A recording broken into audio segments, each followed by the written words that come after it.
Hello my dear students, welcome to my YouTube channel. আজি আমি আলোচনা কৰিম ক্লাছ 6 ৰ গণিত অসম জাতীয় বিদ্যালয়ৰ চেপ্টাৰ 8 দশমিক ভগ্নাংশ অনুশীলনী 8C। আগৰ ভিডিঅ'ত মই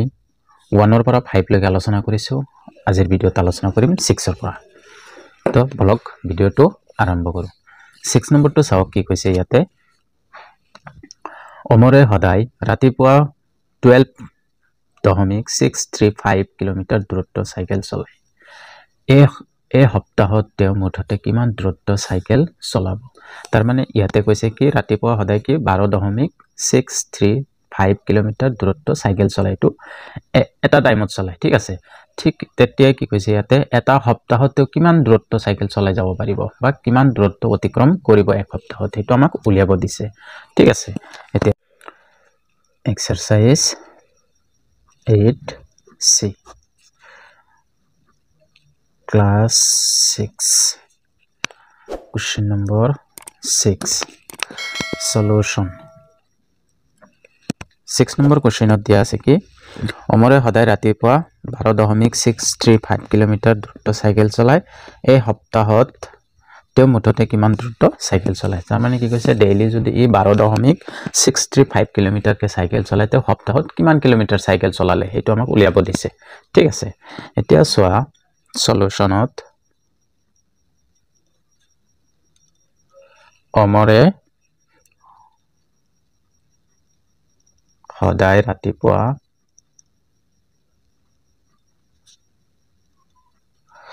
ৰাতিপুৱা চাইকেল চলায়, ঠিক আছে। চাইকেল চলায়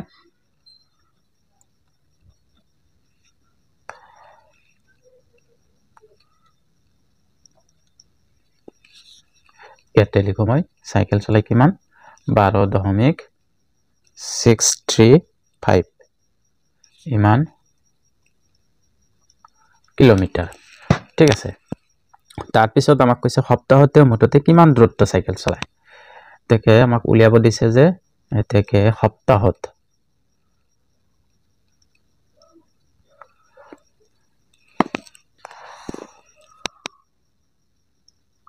সপ্তাহত তেওঁ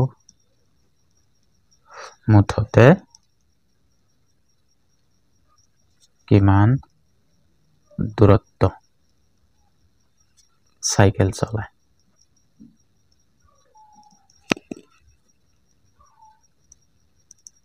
হয়, আমি কি জানো এক সপ্তাহত 7 দিন, ঠিক আছে। তো ইয়াতে লিখিব পাৰো যে এক দিনত বা এটা টাইমত চাইকেল চলাই ইমান কিলোমিটাৰ, তেনেহলে সপ্তাহত কিমান দিন, ঠিক আছে। এনেকেও লিখিব পাৰো, নহলে কি এনেকে যি লিখিছো এনেকে সপ্তাহত তেওঁ মুঠতে কিমান দূৰত্ব চাইকেল চলায়। এটাকে লিখিম যে এনেকেও লিখিবা যে এক দিনত চাইকেল চলায় এত কিলোমিটাৰ। এতিয়া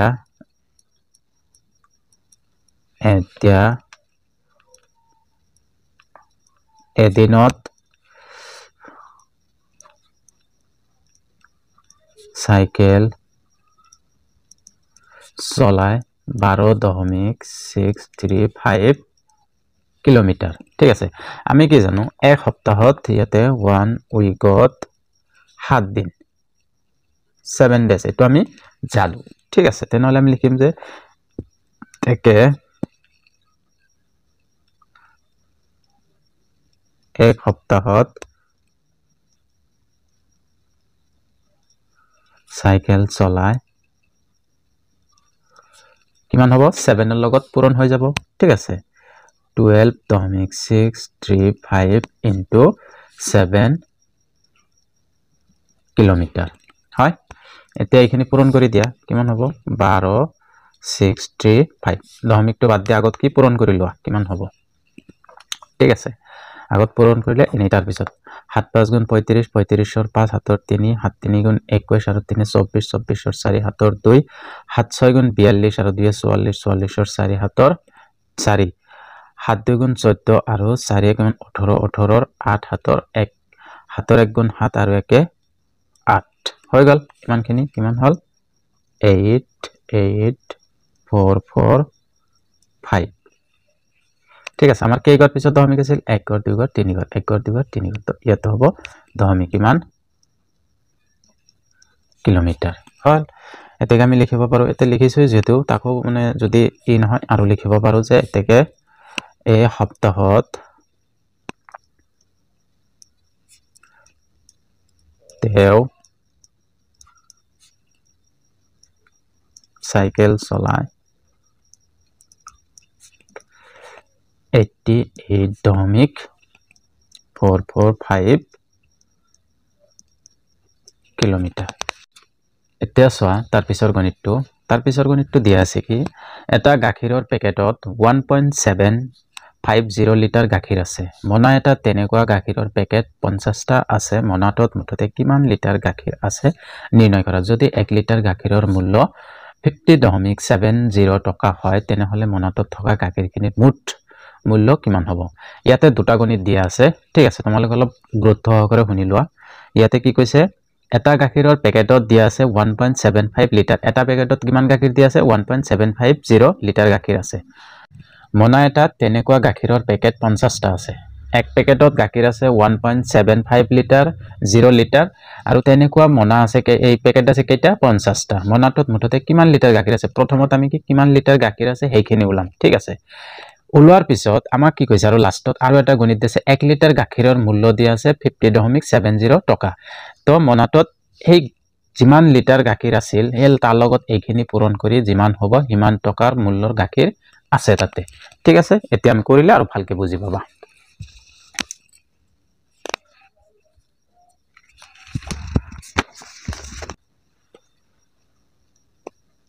কোশ্চেন নম্বৰ 7 এতিয়া চোৱা প্ৰথমত যদি মই দিয়া আছে বুলি লিখো যে এটা পেকেটত এটা গাখীৰৰ পেকেটত 1 লিটাৰ গাখীৰ আছে এতেকে এনেকে লিখিম যে এটা পেকেটত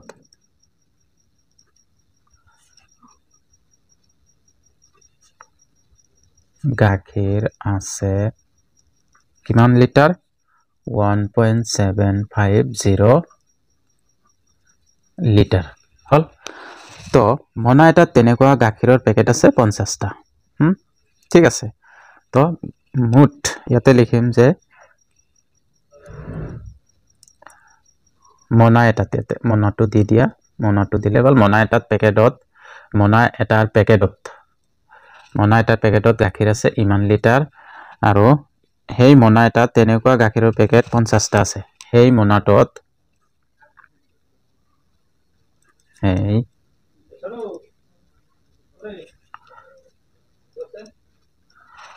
মনাটোত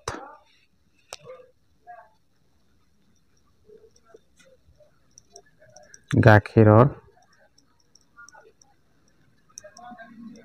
পেকেট আছে 50টা ঠিক আছে 50টা মনাটোত মুঠ কিমান লিটাৰ এটাকে লিখি মনাটোত মুঠ এটো নিলিখো ডাইৰেক্ট মনাটোত মুঠ গাখীৰ আছে কিমান লিটাৰ আছে এটো আমি উলাব লাগে ঠিক আছে তো ইয়াতে এটা মনত আছিল ইমান লিটাৰ কিন্তু 50টা মনত কিমান হ'ব তো কিমান মুঠ কিমান লিখি দিও ইয়াতে হৈ যাব গাখীৰ আছে আমাক উলাব লাগে তো ইয়াতে লিখা যে এতেকে এটা পেকেটত গাখীৰ আছে 1.750 লিটাৰ তো এতেকে এটো লিখা এতেকে কিমান পেকেট কিমান আছিল 50টা পেকেটত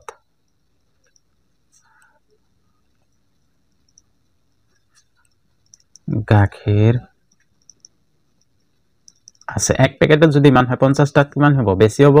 তো 50 ৰে পূৰণ হৈ যাব ঠিক আছে ইমান লিটাৰ হল এতিয়া চোৱা আমি এটো পূৰণ কৰি দিম পূৰণটো ইয়াতে কৰো মই 1.750 5 0 ইয়াতে আছে 0 ইয়াতেও আছে ঠিক আছে মই এটা 5 এৰে পূৰণ কৰি দিলে হৈ যাব 5 5 গুণ 25 25 ৰ 5 হাতৰ 2 5 7 গুণ 35 আৰু 2 37 37 ৰ 7 হাতৰ 3 5 ৰ 1 গুণ 5 আৰু 3 8 এটা 8 7 5 এটা এটা শূন্য ইয়াতে এটা শূন্য অন্য বহাই দিয়া ইমান লিটাৰ ঠিক আছে এতিয়া দশমিক ছ কত আছে এটা দুটা তিনিটা এটা দুটা তিনিটা ইয়াতে দশমিক তো কি হ'ব 8 7 দশমিক 5 0 0 নালাগে এইখিনি হলো হ'ব ইমান লিটাৰ হল এটো আমি কি কিমান লিটাৰ গাখীৰ আছে এটো আমি পালো ঠিক আছে তাৰ পিছত আৰু এটা কৈছে কি যদি 1 লিটাৰ গাখীৰৰ মূল্য 50 টকা হয় তেন্তে মনাটোত কিমান মনাটোত থকা গাখীৰখিনিৰ মূল্য কিমান আকৌ কি কৈছে আকৌ সোৱা এটো থাকক আকৌ 1 লিটাৰ গাখীৰৰ মূল্য 50 টকা হলে ইমান লিটাৰ টোটাল ইমান আছিল না নাই ইমান আছিল এটাকে লিখিম যে 1 আকৌ 1 লিটাৰ গাখীৰৰ মূল্য কিমান দিয়া আছে 50.70 টকা এটাকে আমাক কি ওলাব দিছে এই গোটেইখিনি গাখীৰৰ ওলাব দিছে যে 87.5 লিটাৰ গাখীৰৰ মূল্য কিমান হ'ব এইখিনি লগত এইখিনি পূৰণ হৈ যাব 50.70 into 87.5 ইমান টকা হৈ যাব ঠিক আছে এতিয়া পূৰণ কৰি দিয়া ইমান দিয়া আছে 5070 হয় তাৰ পিছত এইখিনি 875 0 টো বাদ থাকে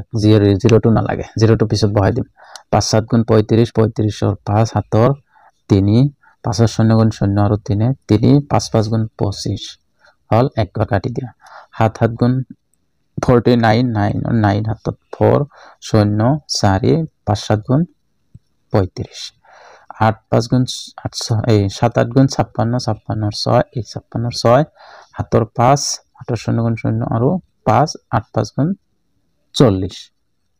হল এতিয়া বহাই দিয়া কিমান কিমান পাইছো পূৰণ কৰি 4 4 3 6 2 5 এই এটা শূন্য আছিল বেছি শূন্যটো বহাই দিছো এতিয়া সোৱা দশমিক কত আছে ইয়াতে এক ঘৰ ইয়াতে দুই ঘৰ তেনেহলে তিনি ঘৰ পিছত দশমিক এক ঘৰ দুই ঘৰ তিনি ঘৰ তো এক ঘর দুই ঘর তিন ঘর তো ইয়াতে দশমিক হবো ঠিক আছে 4 4 3 6 দশমিক 25 টকা হল এটাকে আমি লিখিব পাৰো যে এটাকে ইয়াতে লিখো ঠিক আছে তোমালোকে আৰু ভালকে লিখি লবা এটাকে লিখিম যে এই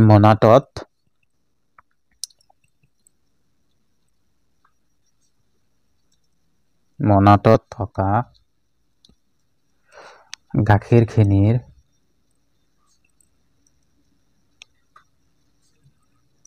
গাখীৰখিনিৰ মূল্য কিমান পালো 4436.25 টকা হল তো এতিয়া তোমালোকে আৰম্ভণিৰ পৰা চাই ল'ব পাৰা ঠিক আছে এতিয়া 8 নম্বৰটো আৰম্ভ কৰাৰ আগতে এটা ৰিকুৱেষ্ট যদি এতিয়ালৈকে চেনেলটো সাবস্ক্ৰাইব কৰা নাই প্লিজ সাবস্ক্ৰাইব কৰি দিব আৰু যদি ভিডিওটো ভাল লাগিছে তেনহলে লাইক আৰু কমেন্ট এটা কৰি দিব তো এতিয়া 8 নম্বৰটো চাওক 8 নম্বৰটো দিয়া আছে এখন আয়তাকাৰ খেলপথাৰৰ দিক 50.5 মিটাৰ আৰু প্ৰস্থ দিয়া আছে 38.8 মিটাৰ পথাৰখনৰ পৰিসীমা আৰু কালি উলিয়াব দিছে ঠিক আছে ইয়াতে দিয়া আছে কি প্ৰথমত দিয়া আছে খেলপথাৰখনৰ দিক দিয়া আছে আৰু প্ৰস্থ দিয়া আছে আমাৰ প্ৰথমত পৰিসীমা উলিয়াব দিছে ঠিক আছে কোশ্চেন নম্বৰ 8 সলিউশন প্ৰথমত আমি কি লিখিম দিয়া আছে কি দিয়া আছে এটো আগত লিখিলাম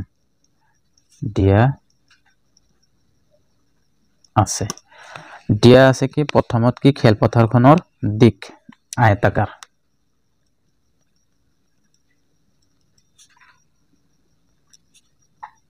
আয়তাকাৰ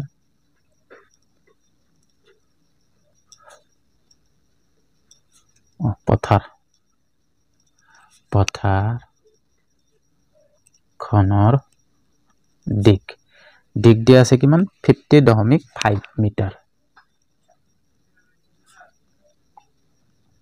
50.5 মিটাৰ আৰু দিয়া আছে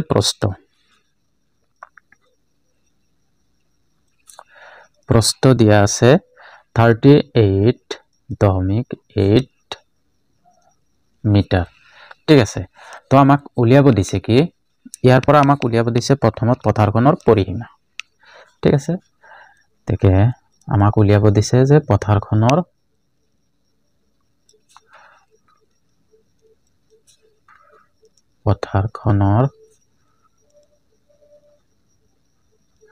পৰিসীমা আমি কি জানো আয়তৰ পৰিসীমাৰ ফৰ্মুলা কি আছিল 2 ইনটু দিক যোগ প্ৰস্থ ঠিক আছে ইয়াতে চোৱা 2 ইনটু দিক যোগ প্ৰস্থ হল তো এতিয়া চোৱা দিক 2 ইনটু দিক কিমান দি আছিল 50.5 প্লাস প্রস্থ দিয়া আছে কিমান 38.8 হৈ গল এতিয়া যোগ কৰি দিয়া 2 ইনটু থাকক আগত যোগ কৰি লও দশমিকৰ হিফালৰখিনি 5 আৰু 8 13 13 3 হাতৰ 1 0 আৰু 8 8 আৰু 1 9 5 আৰু 3 8 দশমিক ঠাই দশমিক দিয়ে দে ইয়াতে 1 গৰ পিছত দশমিক ইমান হল ইমান কি দুয়োটাতে মিটাৰ আছিল তো মিটাৰেই হ'ব ঠিক আছে এতিয়া দুটা পূৰণ কৰি দিয়া কিমান আছিল 2 3 গুণ 6 দশমিক আছে দশমিক ইয়াতে দি দিয়া 2 9 গুণ 18 18 8 হাতৰ 1 2 8 গুণ 16 আৰু 1 17 ইমান মিটাৰ এটো আমাৰ কি পথাৰখনৰ পৰিসীমা ওলাল আৰু কি কৈছে পথাৰখনৰ কালিও উলিয়াব দিছে ঠিক আছে এতেকে লিখিম বা আকৌ লিখিম পথাৰখনৰ কালিৰ ফৰ্মুলা কি আছিল দিক প্ৰণ প্ৰস্থ হল দিক প্ৰণ প্ৰস্থ দিক দিয়া আছে কিমান 50.5 পূৰণ প্ৰস্থ দিয়া আছে 38.8 ইয়াতো মিটাৰ মিটাৰ আৰু মিটাৰ পূৰণ কৰলে কিমান হ'ব মিটাৰ স্কয়াৰ বা বৰ্গ মিটাৰ লিখিব পাৰো ঠিক আছে এতিয়া এই দুটা পূৰণ কৰি দিয়া 38.8 মই দশমিক নিলিখো এতিয়া পিছত দশমিকটা দি দিম হল এটা পূরণ কৰিম এতিয়া 5 8 গুণ 40 40 ৰ 0 হাতৰ 4 5 8 গুণ 40 আৰু 4 44 44 ৰ 4 হাতৰ 4 5 3 গুণ 15 আৰু 4 কিমান 19 হল একবাৰ বাদ দিয়া শূন্য লগত যিকোনো সংখ্যা পূৰণ কৰিলে কি হ'ব শূন্যই হ'ব তৰো নালাগে এতিয়া পাছৰ আগত যেটো পাছৰ লগত এনেকুৱা হৈছিল তো এতিয়া পাছৰ লগত এনেকুৱা হ'ব তো কি হ'ব 0 4 19 হ'ব এটা যোগ কৰি দিয়া গটেখিনি 0 4 9 5 9 1 কিমান পাইছো 195940 মিটাৰ স্কয়াৰ তো এতিয়া দশমিক কেইগৰ পিছত আছিল 1 গৰ ইয়াতে 1 গৰ 2 গৰ 1 গৰ 2 গৰ তো ইয়াতে হ'ব দশমিক ঠিক আছে কিমান পাইছো 1959 দশমিক 4 দশমিকৰ পিছত আৰু ডাবল অংক নালাগে বা ইয়াতে লিখিম বৰ্গ মিটাৰ হৈ গল এতিয়া হৈ গল আমি পথাৰখনৰ পৰিসীমা পাইছো আৰু দিক কালি পাইছো ঠিক আছে আমাক এইটোৱে উলাব দিছিল যে পথাৰখনৰ পৰিসীমা আৰু কালি উলাব লাগে এতিয়া তাৰ পিছৰ গণিতটো 9 নম্বৰটো কি দিয়া আছে এটা বৰ্গৰ বাহুৰ দিক 8.37 সেন্টিমিটাৰ বৰ্গটোৰ পৰিসীমা আৰু কালি নিৰ্ণয় কৰা এই আয়তৰ নিচিনাই হ'ব আয়তত যেনেকৈ আমাক কি পৰিসীমা আৰু কালি উলিয়াব দিছে তো ইয়াতে বৰ্গৰ পৰিসীমা আৰু কালি উলিয়াব দিছে ঠিক আছে তো এতিয়া চোৱা দিয়া আছে কি বৰ্গৰ দিক দিয়া আছে ইয়াতে কিন্তু ফৰ্মুলাটো দিয়াই আছে তোমালোকে এটো পাৰিবা বৰ্গৰ পৰিসীমাৰ ফৰ্মুলা দিয়া আছে 4 ইনটু বাহু আৰু বৰ্গৰ কালি দিয়া আছে বাহু ইনটু বাহু দিয়াই আছে মই তাৰ পিছতো কৰি দি আছো ঠিক আছে এতিয়া চোৱা কোশ্চেন নম্বৰ 9 হল 9 নম্বৰ কোশ্চেনৰ সলিউশন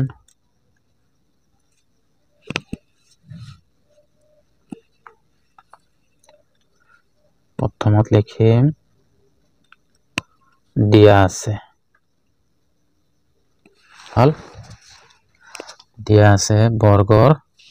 1 নম্বৰ বৰ্গৰ দিক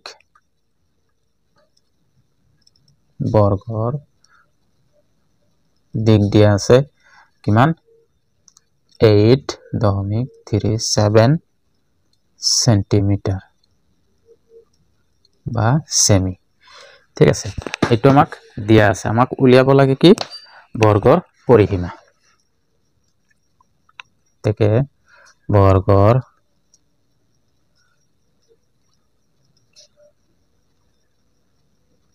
পৰিসীমা ফৰ্মুলা কি আছিল বৰ্গৰ পৰিসীমাৰ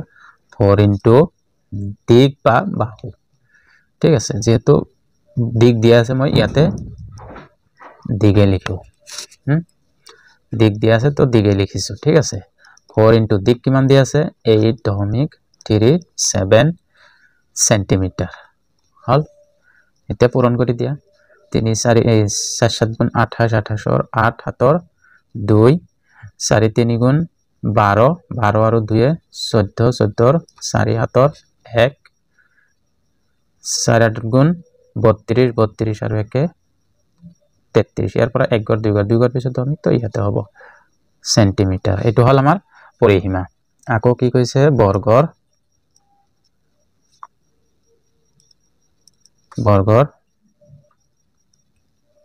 কালি বৰ্গৰ কালিৰ ফৰ্মুলা কি আছিল দিক ইনটু দিক বা নাইবা এনেকে লিখিব পাৰো দিক স্কয়াৰ ঠিক আছে দিক স্কয়াৰৰ ক্ষেত্ৰত কি দিক কিমান দিয়া আছিল 8.37 স্কয়াৰ এতিয়া সোয়া দিক স্কয়াৰ সেন্টিমিটাৰ আছে তো সেন্টিমিটাৰো স্কয়াৰ হৈ যাব এতিয়া 8.37 স্কয়াৰ আছে মানে ডাবল তো 8.37 সেন্টিমিটাৰ স্কয়াৰ হৈ গল এতিয়া সোয়া এই দুটা পূৰণ কৰি দিয়া পূৰণ কৰি দিলে হৈ যাব 8.37 হল 7 গুণ কিমান 49 9 और 9 4 3 7 গুণ 21 21 আৰু 4 25 25 और 5 হাতৰ 2 4 7 8 গুণ 56 আৰু 2 58 58 3 7 গুণ 21 21 और 1 হাতৰ 2 3 3 গুণ 9 আৰু 2 11 11 और 1 হাতৰ 1 3 8 গুণ 24 1 25 এটো হল 8 7 গুণ 56 56 और 6 হাতৰ 5 8 3 গুণ 24 আৰু 9 29 29 और 9 হাতৰ 2 8 8 গুণ 66 আৰু 2 66 যোগ কৰি দিয়া এটো 9 তল 6 8 আৰু 7 কিমান হ'ব 15 15 और 5 হাতৰ 1 10 19 আৰু 1 20 20 और 0 হাতৰ 2 8 আৰু 2 10 10 और 0 হাতৰ 1 7 হৈ গল তো এতিয়া সব পূৰণ কৰিলে আমি কিমান পাইছো 70056 সেন্টিমিটার স্কয়ার ইয়াতে 2 গড় ইয়াতে 2 গড় 4 গড় পিছত দশমিক 1 গড় 2 গড় 3 গড় 4 গড় তো ইয়াতে হ'ব দশমিক ঠিক আছে এতিয়া আমি ইমান সেন্টিমিটার স্কয়ার পালো কি বৰ্গৰ কালি এতিয়া সোয়া 10 নম্বৰটো দিয়া আছে কি তোমাৰ বিদ্যালয়ৰ চৌহদৰ চাৰিসীমাৰ মুঠ দৈৰ্ঘ্য চাৰিসীমা যে কৈছে চাৰিসীমাৰ মুঠ দৈৰ্ঘ্য দি জুখিবলৈ দিয়া হল চাৰিসীমাৰ দৈৰ্ঘ্য জুখিবলৈ দিয়া হৈছে ঠিক আছে তুমি দীঘল মাৰি এডালেৰে চাৰিসীমাৰ দিক জুখি মুঠতে মাৰিডালৰ 48 গুণ পালা কিমান গুণ 48 গুণ ঠিক আছে যদি মাৰিডালৰ দৈৰ্ঘ্য দিয়া আছে 8.654 মিটাৰ হয় তেন্তে বিদ্যালয়ৰ চৌহদৰ চাৰিসীমাৰ মুঠ দৈৰ্ঘ্য কিমান হ'ব নিৰ্ণয় কৰা তো তুমি কি কৰিবা এইটোৰ লগত এইটো পূৰণ কৰিলে যিমান আহিব হিমানেই হ'ব ঠিক আছে এটো তোমালোকৰ কাৰণে হোমৱৰ্ক থাকিল হল নিজে নিজে এটো কৰিবা তো এটো এক্সারসাইজ 8.c এক্সারসাইজ টু হৈ হল মানে এটো চ্যাপ্টারে শেষ হল যদি এতিয়ালৈকে চেনেলটো সাবস্ক্রাইব কৰা নাই প্লিজ সাবস্ক্ৰাইবটো কৰি দিবা আৰু যদি ভিডিওটো ভাল লাগিছে বা ভিডিও চাই অলপ উপকৃত হৈছে তেনহলে লাইক আৰু কমেন্ট এটা কৰি দিবা ধন্যবাদ আৰু ভিডিওটো বন্ধুবৰ্গলৈ শেয়াৰ কৰি দিবা